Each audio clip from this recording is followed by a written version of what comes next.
अम्मी फिर से सारी बातें जो नहीं करनी थी कर डाली माँ अम्मी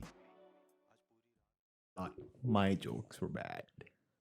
All right, welcome to the podcast. Welcome to the Broadcast Podcast, which is now also featured on Spotify, YouTube Music, Amazon Music, Apple Music, Deezer, Tidal, and wherever else Wherever you you get get your podcast from, just wherever you get your podcast from, we're there.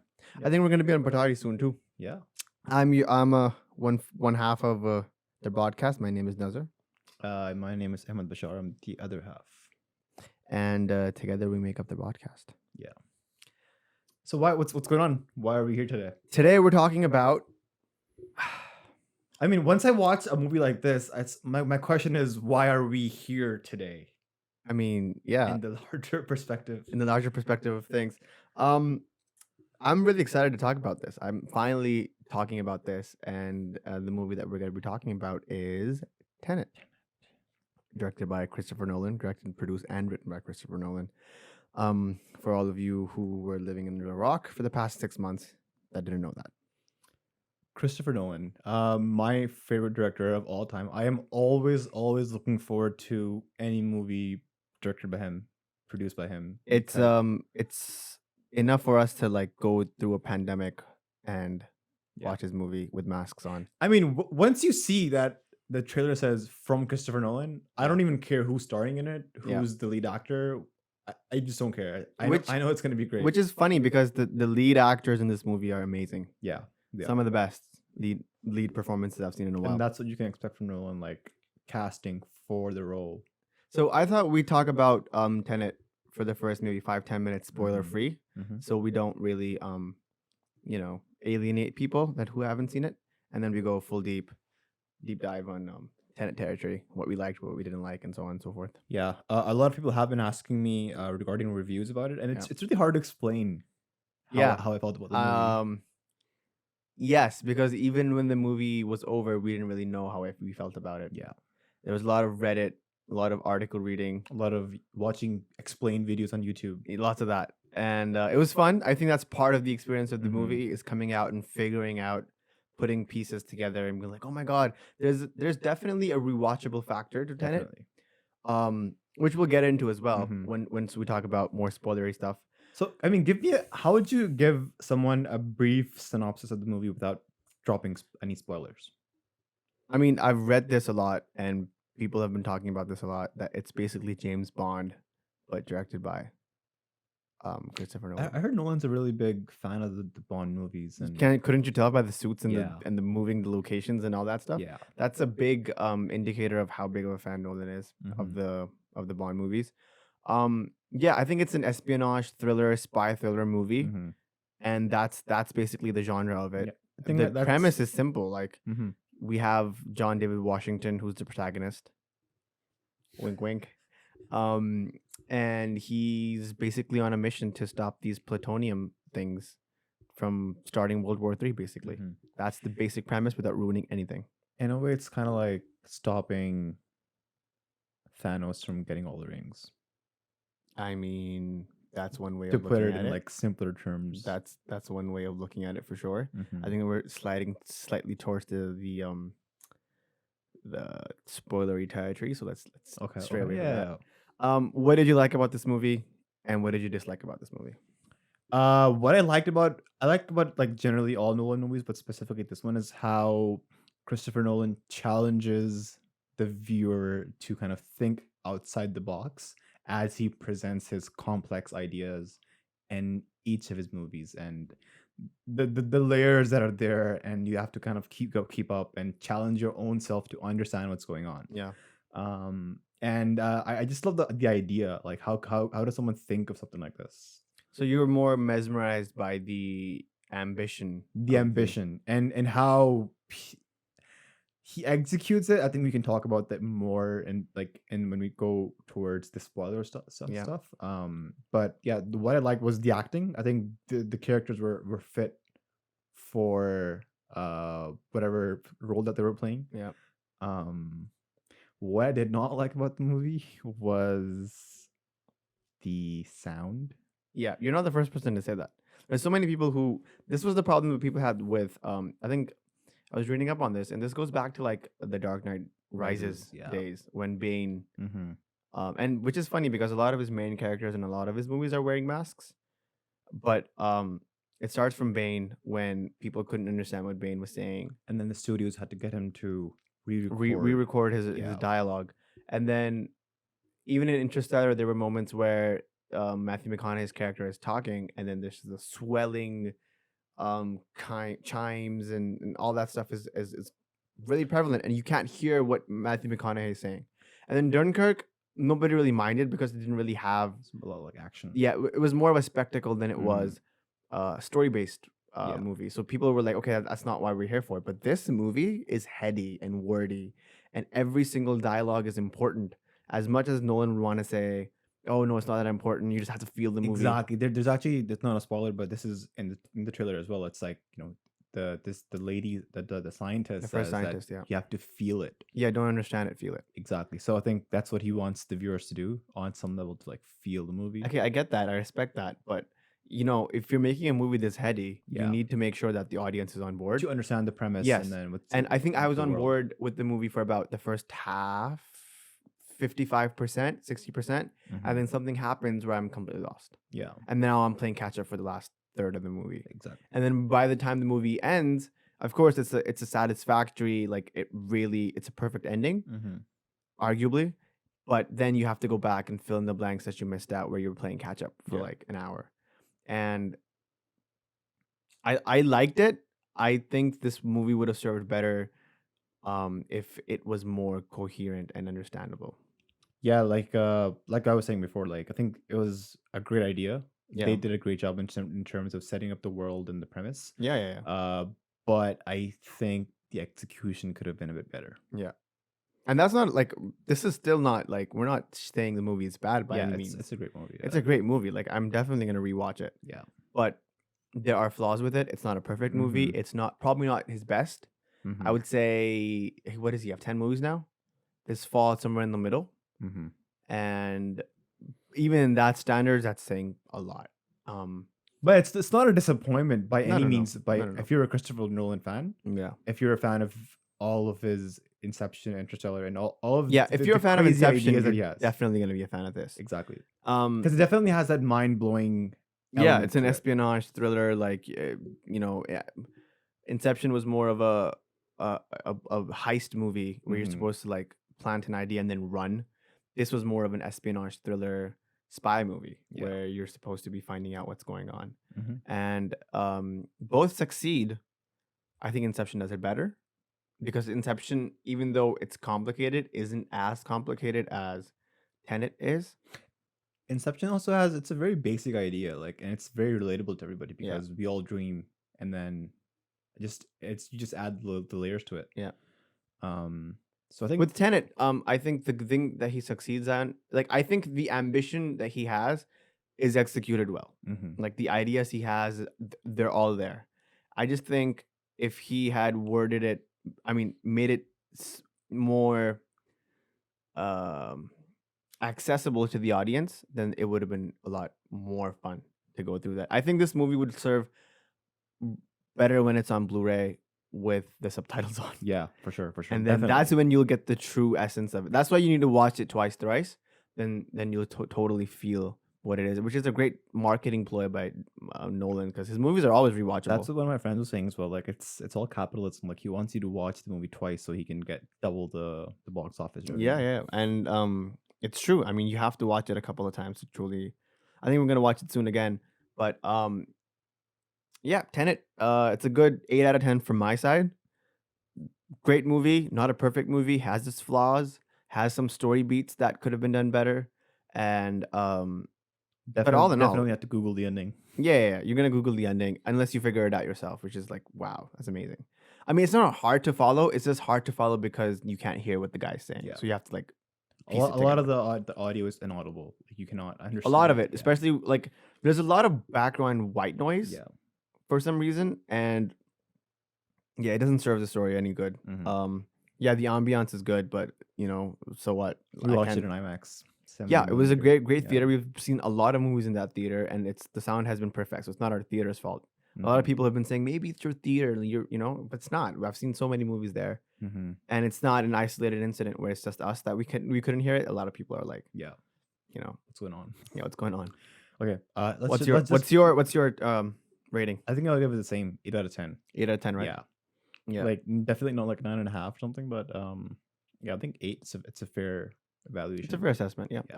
I think I stand really close to that too. Yeah. So this is the part where we dive into spoiler territory. Yeah. Now we go beat by beat, story beats, twists, turns, and all that. This is the point where if you haven't seen Tenet, you tune out and catch us back when you have seen it. But if you don't care about spoilers, if you don't care about Christopher Nolan, if you just want to hear us blabber on about an amazing, terrific movie, then go ahead, stay on. But this is the part where we go full spoiler.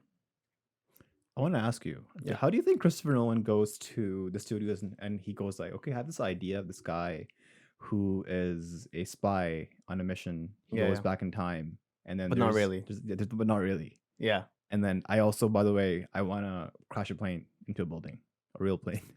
Okay, so I think Christopher Nolan has come to a point where he doesn't ask the studios anymore. The studios are just like, here's your $300 million every 3 years. Go ahead and make us an amazing movie that we can cash on for the rest of our lives. He's become that sort of, which is funny because not even Martin Scorsese is that guy anymore. Like Martin Scorsese needs to fund his movie in other means because Paramount won't pay $200 million for The Irishman. Yeah. So he needs to go to Apple Music, or sorry, he needs to go to Netflix to get yeah. distribute it. The same thing with his new movie with Leo. He needs to go to Apple Plus and be like, guys, distribute my movie because Paramount isn't going to do it.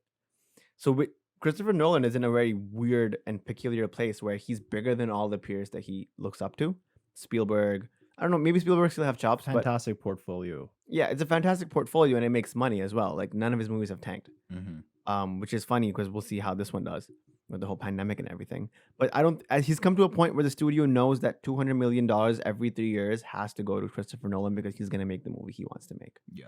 And yeah, studios have some sort of input because obviously with Dark Knight Rises, they were like, guys, we can't understand a word he says. We got to read up the audio. There is like some feedback. Sort of, some element of intervention by Yes, them. but it's not to the level of like what other directors deal with. So he's in a very sweet spot where he can make whatever he wants to make, which is good for us as consumers because we usually get to see the same movie made 3 to 4 different times a year. But when Christopher Nolan is releasing a movie, it's going to be a different movie. So Tenet. Yeah, let's go deep dive into this. Tenet, it screwed my brains off. Yeah, I was just, my brain hurt when I was done. I was just constantly catching up with what he's saying, what's happening, and then just kind of trying to connect both pieces. How much were you succeeding with that? Not a lot. It was only until the last act when they're actually kind of executing the mission where I was like, okay, I think this is happening. So that's happening. So maybe he's inverted, but he's not. Yeah. So there's a big idea of inversion in this movie. If you want to explain what basically what they're talking about. Yeah, inversion. The idea is of inversion, which is basically like time is moving forward, but isolated incidents are moving backwards in time. So, and that moving of backwards in time is called inversion.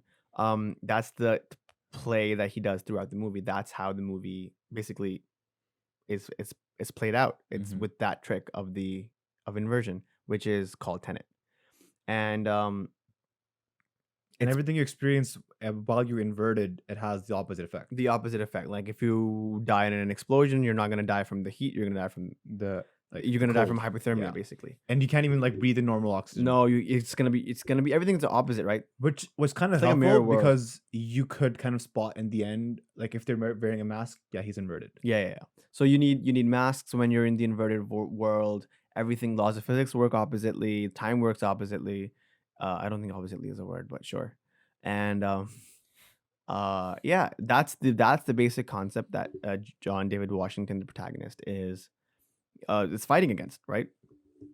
The movie is basically John David Washington trying to stop a Russian mob dealer from starting the end of the world, or basically ending the world. Yeah. Because he has cancer because of the radiation that he's. We assume this. We don't know this. Okay. Yeah, he has cancer though. He has cancer, and he's dying. So he's like, if I'm gonna go down, y'all gonna not go down with me. Yeah, so like even explaining this movie right now as we're talking about it is confusing me because Yeah. that's how tricky this movie is. You Yeah. can't really explain it. You can't understand it. You have to feel it. Feel it. And it's I thought it was a really bold idea. Like I think we as soon as the movie's picked up and he gets shot in the head in the train tracks and he wakes up and he's like on a ship somewhere. We were hooked. That's a brilliant, brilliant opening. We missed the opening sequence in the opera, Yeah. so we can't really talk about that. I was really confused when they were constantly referring back to the opera. I thought it was some opera, Yeah. but it was actually there was a whole like 5-10 minute scene. And there's that we also a missed. very important scene with the orange lanyard that we missed as well Yes, with the backpack yes. So that's we have to give a disclaimer that we did miss like the first 10 minutes of the movie. traffic. But after that, we picked it up right when he gets shot by the terrorists. He wakes up, and he's in some ship, going somewhere. Yeah. And then he gets explained what Tenet is, and he meets Dimple Kapadia. a whole thing with that happens. He's basically trying to track down the Russian mob dealer who has plutonium, but it's actually inverted weapons that he's being sent from the future by a future civilization that wants to end us because they're dying. Yeah. And that's their last chance. It's basically it touches upon the grandfather complex, the grandfather paradox, where the paradox is basically if you go back in time and kill your grandfather, will you die as well? Yeah. And that's what the future is trying to see. In the future, a couple 100, 300, 400 years ago, everything has gone to shit. They have no. Looks like Christopher Nolan's a big believer in like climate change. So he like if you even Yeah. look at Interstellar, Yeah, the whole yeah. concept is that the world in the next few hundred years is deteriorating. Yeah. And people have to like look Yeah, for so other in things. that world, people are living off of corn. In this world, you're like, you know what? We're just gonna send like an atomic bomb back into the past Yeah. and kill everybody. So and there's are they still figuring out about the grandfather paradox? Like if they kill everybody, wouldn't they not exist anymore? Well, we don't know. They didn't really do that, right? Because when we in the end of the movie, we But stopped why would that. they try? Because the humanity has come to a point where Oh, what they they're like, this is the only literally option. this is the last try, Last or we're resort. gonna die anyways. Okay. Right? We're dying anyways. Maybe if we try this, we can maybe save ourselves. Maybe the climate will change or whatever, right? It'll be normal again, Yeah. or better, or however it was. Or maybe it'll split into an alternate timeline where things aren't as bad. Mm-hmm. Something of that sort. They had some plan, some ideas, never really explained. But that's what John David Washington is trying to do. And basically the whole story is told through John David Washington because Yeah. we know as much as he knows. Yeah, he knows nothing. He knows, basically. Yeah. And that's where the intrigue is, because as he's finding stuff out, that's when we're finding stuff out. Mhm. Except he probably can hear them better, Yeah. and we're just like, what did he say? Plus, the accents are so thick. Like, okay, I get it. Like, I'm so glad John David Washington played an American, because Mhm. imagine him with that thick British accent that Robert Pattinson was rocking. You wouldn't understand. Or like a Michael Caine accent. You had no idea what he's saying. And Michael Caine was in the movie, just by the way. Yeah, it's a Christopher Nolan movie, and Michael Caine was in it. Surprise. Yeah, a good 2-3 minute scene. He's always in all of his movies. I love that. But it's like he's basically the new Stan Lee cameo in a Christopher Nolan movie, where you're like, wait, was he in it? Yeah, Mm. probably. And yeah, so we go through this whole motions of him trying to save the girl with the painting, and then he comes to the end, and then the movie ends. No, that's the worst summary ever.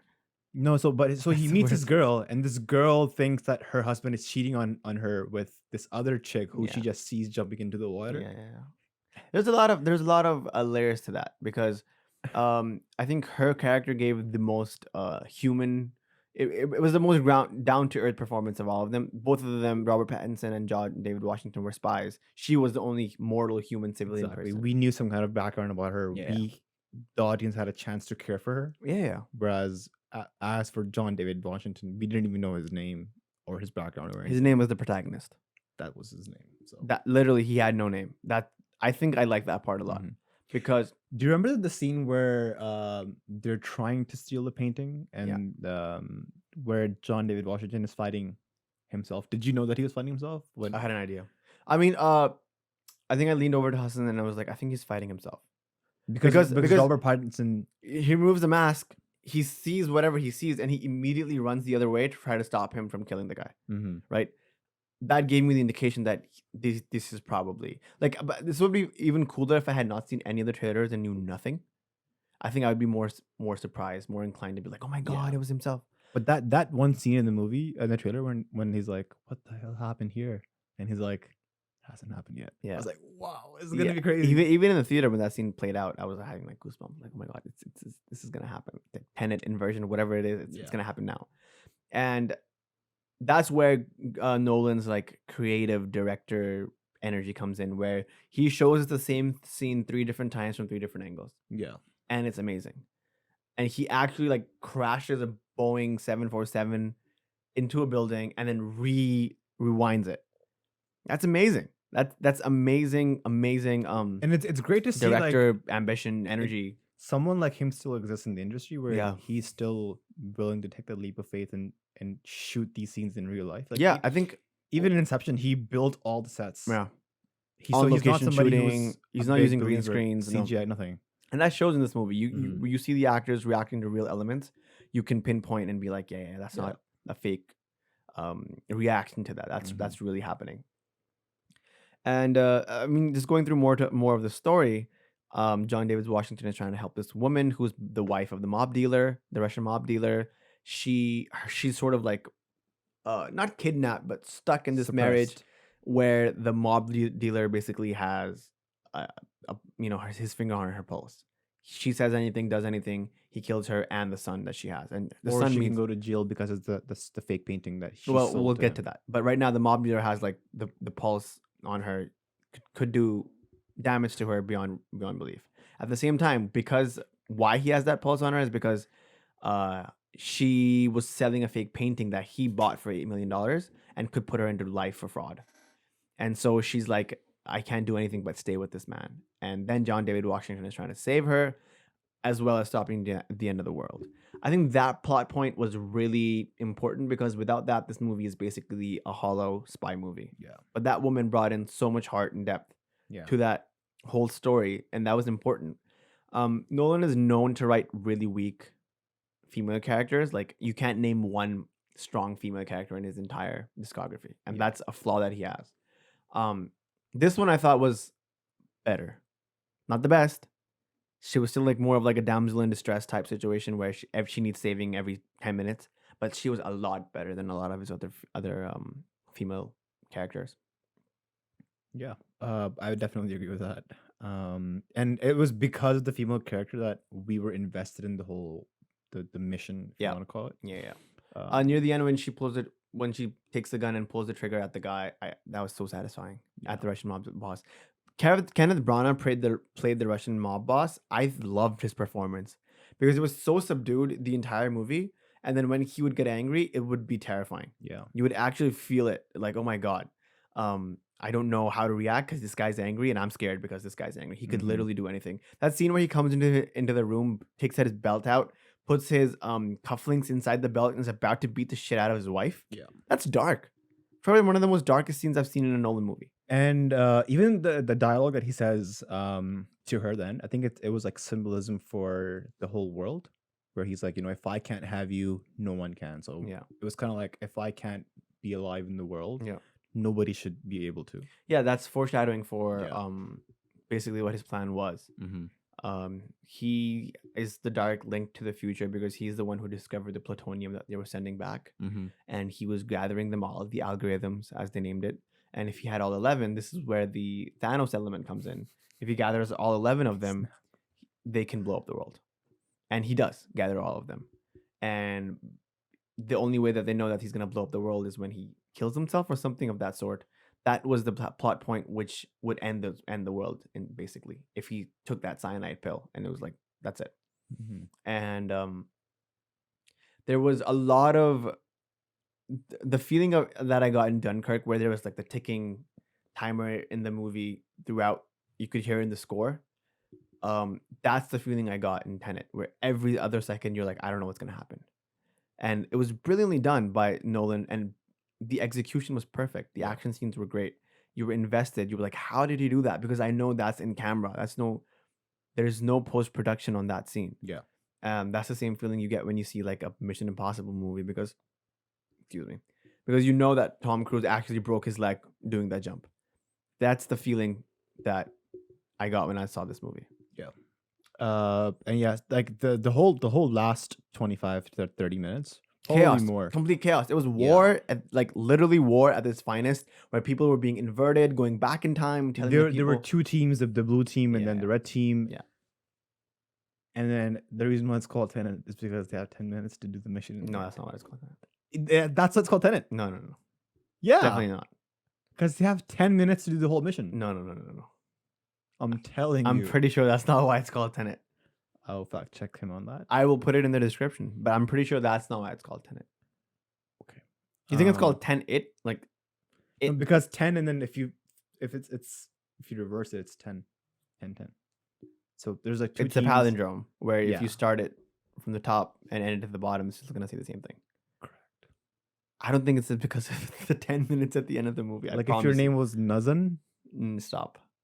it's like Just stop right now. This is to stop.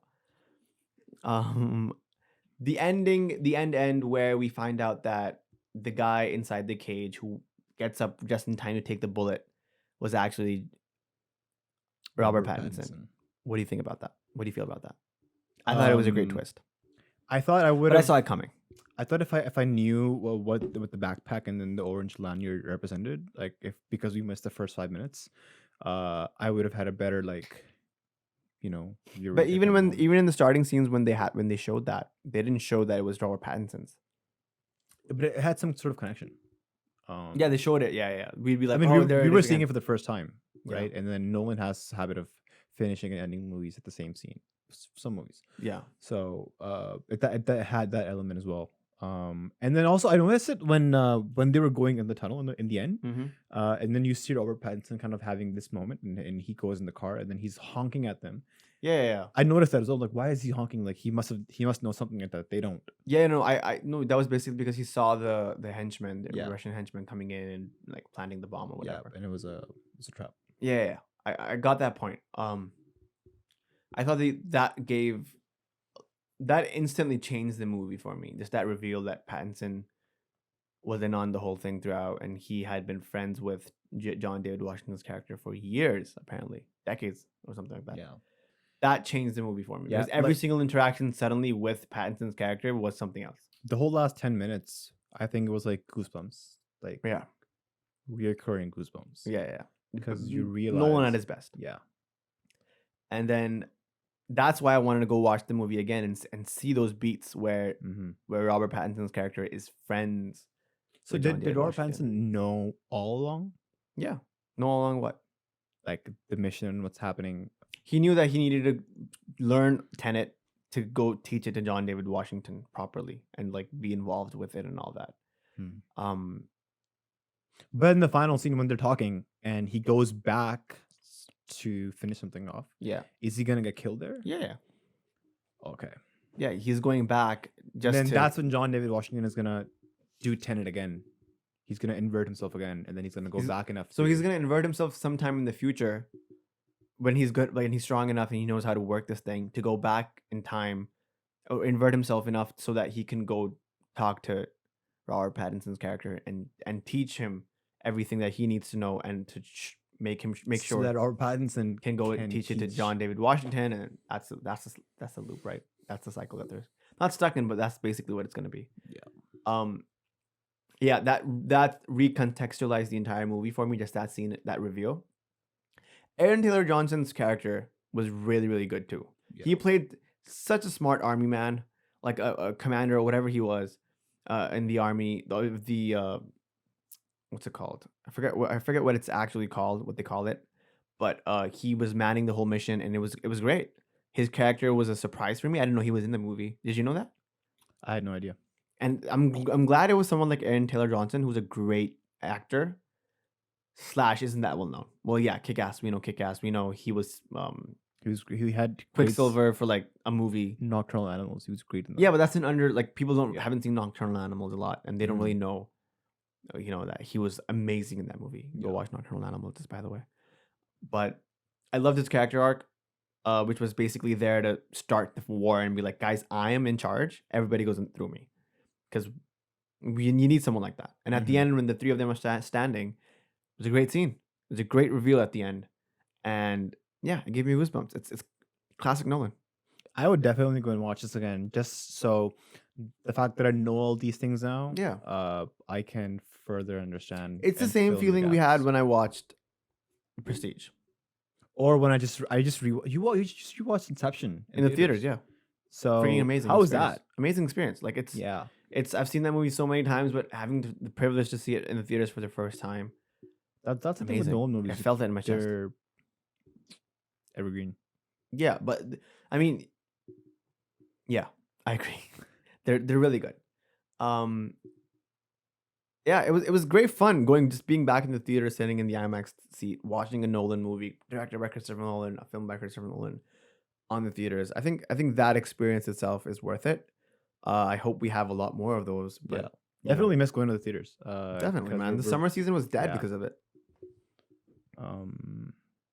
So yeah, I mean, this is just basically a podcast of us just fangirling about Christopher Nolan. We could do that. That's a whole different podcast that we haven't done yet, but that's definitely coming. Top 5 Christopher Nolan movies Sure, coming soon. sure. Hey, I'm all for it. Mm-hmm. But yeah, that was my impression of Tenet. I'm definitely gonna go watch it again. Maybe my impressions will improve or lower. I don't know that yet. But for now, after seeing it last week, sitting with it, marinating the whole ideas, and yeah, I love it. It's an 8 out of 10. Yeah. What more can I And say? if this podcast is in any way a representation of what we thought of the movie, it's as confusing as we It is. as It is. we are describing it Because as. I keep learning new things about Tenet, and I'm like, oh, that's okay, yeah. So that's why I think I need to sit with it, like rewatch it completely with the information that I have, and really let it happen to me again. Yeah. And it's important for that to happen. Movies like these need to be rewatched a few times for Mhm. it to quickly soak in. Like same with Interstellar. All of Nolan's movies have to be. It's not a single watch movie. Maybe Dunkirk is probably the most straightforward. Even that isn't, because it's playing with three different timelines. Mm-hmm. One is one day, the other is a week, the other is a month. So it's completely different. It's a whole recontextualizing of the movie. That's what Nolan is so good at. His storytelling is brilliant with that. And Tenet is a great example of it. So what did you guys think of Tenet? Let us know in the comment section below. Yeah. Or if you're planning to watch it, if you're looking forward to it. We would definitely say go watch it. Go and exercise your brains and Yes. let it loose. Let Nolan handle it and guide you through his complex world. Yeah, it made $50 million international box office, but when it opened in the US on Labor Day weekend, it only made 20. So I don't think a lot of people are rushing to see this movie. Yeah. I mean, whatever you deem safe, right? Whatever you Mhm. think is okay. Yeah. I hope people do go watch it though. I think they'll have a good time. Don't take your parents to it. Your parents aren't gonna get anything, but you will definitely have fun. So this is ABS out. Yeah, and this is Nazar out. Check us on Spotify, YouTube Music, Apple Music, all that good stuff. Like and subscribe, and make sure that you tune in back whenever we come with the next episode. Peace out. Thank you very much.